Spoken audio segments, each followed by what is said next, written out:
ప్రకాశం జిల్లా జరుగుమల్లి మండలంలోని కామెపల్లి పిహెచ్సిలో డాక్టర్గా పనిచేస్తున్న డాక్టర్ నాగరాజు ప్రపంచ మలేరియా దినోత్సవం సందర్భంగా మాసోత్సవంలో భాగంగా ర్యాలీ నిర్వహించడం జరిగింది.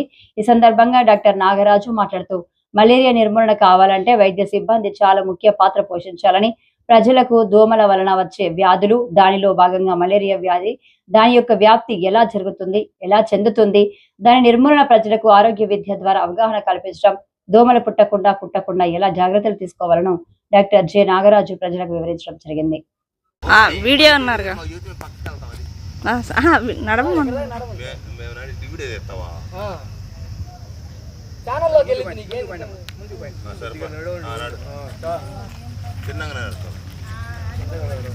చేతులు ఎత్తండి మరి అయితే వరకు అలాగే ఎత్తండి చేతులు.